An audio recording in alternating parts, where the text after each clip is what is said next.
La Terre, source de vie et de matières premières pour plus de 7 milliards d'êtres humains. 7 milliards d'individus qui produisent, consomment et donc créent des déchets de toutes sortes.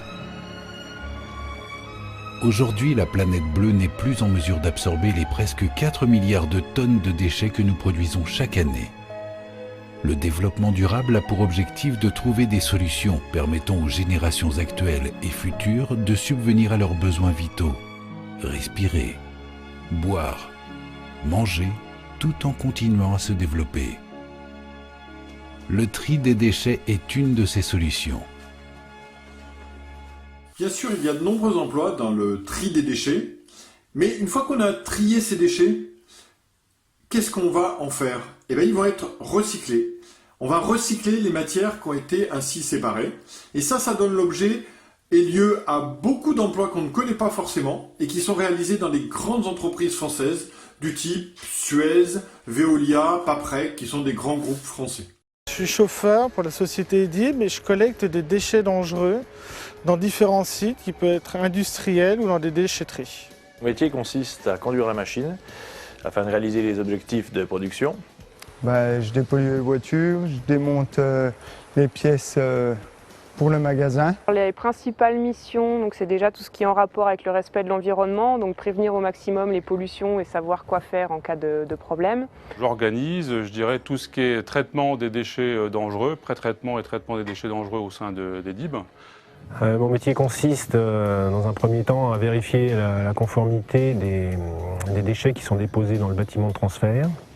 Le métier de chef d'équipe dans ce centre consiste à prévoir, organiser, gérer l'exploitation, gérer le personnel, former le personnel, accueillir les nouveaux arrivants et d'une manière générale être le garant des normes de qualité, sécurité, environnement.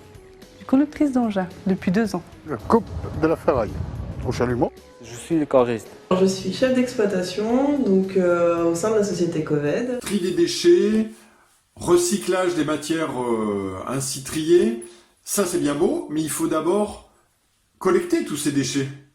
Et donc ça, c'était autrefois fait par des éboueurs, maintenant on les appelle des rippers. Pourquoi? C'est Pauline qui va nous en parler. Bonjour Pauline, un ripper, c'est quoi? Donc moi je suis ripper à la communauté de communes du Pays Réuni d'Orange, dans l'équipe de nuit. Donc je ramasse les containers des particuliers dans notre tournée attitrée. Comment se déroule une tournée de ripper? Alors on arrive un quart d'heure à peu près avant le départ. Donc on boit un café, on discute, on se raconte un peu nos vies, voilà, tout ça. Et après, le chef nous donne les consignes avant de partir. Et après, on part avec la benne récupérer les bacs d'ordures ménagères chez les particuliers. Quels sont les avantages de ce métier, Pauline? Alors, les avantages, c'est que quand on travaille de nuit, ça nous libère du temps pour la journée, pour les enfants, les activités.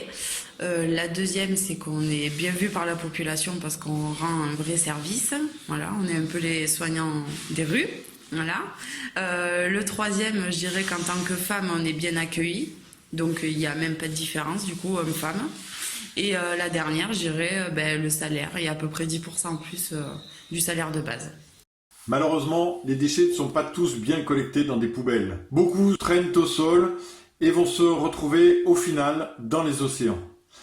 Pour éviter que les pluies emmènent ces déchets dans nos cours d'eau et aussi pour tenir nos rues propres, il existe un métier assez nouveau, en tous les cas qui a beaucoup évolué, c'est le métier d'agent de nettoiement urbain.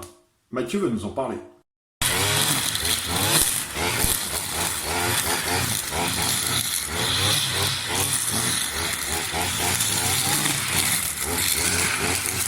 Bonjour Mathieu. Alors toi, ton boulot, il consiste en quoi? Alors mon travail à la mairie de Malmort consiste principalement à l'entretien du village. Tout ce qui est espace vert que l'on passe à la débroussailleuse, les corbeilles de rue qu'il faut changer régulièrement et les encombrants que les gens laissent autour des poubelles qu'on doit s'occuper d'enlever. Pourquoi est-ce qu'on ne parle plus de cantonnier pour le métier que tu fais là? On ne parle plus de cantonnier parce qu'on utilise de multiples techniques avec des engins. Donc on n'est plus juste avec le balai et une pelle, quoi. On utilise beaucoup les débroussailleuses, des aspirateurs à feuilles, On a un tracteur avec une épareuse pour les grosses surfaces et les broussaillers. Et on utilise des nacelles quand il faut monter en hauteur pour les gouttières de l'école et des choses comme ça. D'accord.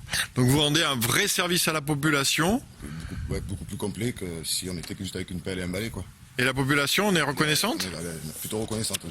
Et elle joue bien le jeu? Pas trop. Ah. Elle joue pas trop bien le jeu pour les encombrants et tout ce qui est... Parce qu'ils en laissent beaucoup, ils en profitent un peu qu'on les enlève. En participant à la formation CAP Pocre, vous apprendrez les techniques de plus en plus complexes pour la collecte, le tri et la valorisation des déchets. Mais en plus de ça, vous passerez le permis poids lourd, puis de nombreuses habilitations, CACES, SST, habilitation électrique. Alors rejoignez-nous!